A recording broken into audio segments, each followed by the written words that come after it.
কি রে, আজকে তোর পরীক্ষা কেমন হয়েছে? মনের মাধুরী মিশাইয়ে লিখছি, এখন স্যারের ইচ্ছা পাস করাইবো নাকি ফেল করাইবো। আচ্ছা শোন, আজকে তোর ছোট ফুপ্পি আসবে বাসায়, তো আমি কি করব? কিছুই করা লাগবে না, শুধু ভালোভাবে কথা বলিস। তোর তো আবার খেট খেট করার স্বভাব। ভাবি কেমন আছেন?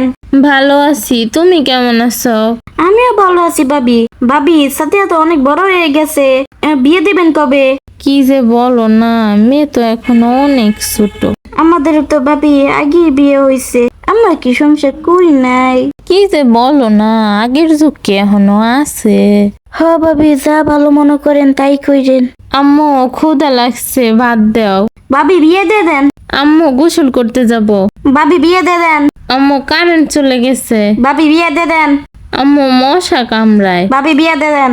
আম্মু হাগু ধরছে। ভাবি বিয়ে দিয়ে দেন। আম্মু পানি খাবো। ভাবি বিয়ে দিয়ে দেন। ভাবি বিয়ে দিয়ে দেন। ভাবি বিয়ে দিয়ে দেন। ভাবি বিয়ে দিয়ে দেন। ভাবি বিয়ে দিয়ে দেন। ভাবি বিয়ে দিয়ে দেন। আম্মু ফুপ্পি বেশি কথা বলে। ভাবি বিয়ে দিয়ে দেন। থাকেন ভাবি, চলে যাই। আপনারা যায়েন আমাদের বাসায়। আচ্ছা, আবার আইসো। থাকো মা, যাই। বাড়িতে আসছেন, থাকবেন, খাবেন, বেড়াবেন, তা না শুধু বিয়ে বিয়ে বিয়ে বিয়ে বিয়ে বিয়ে। পরের বার এসে যেন নাতি নাতির মুখ দেখতে পারি। ওফ নো।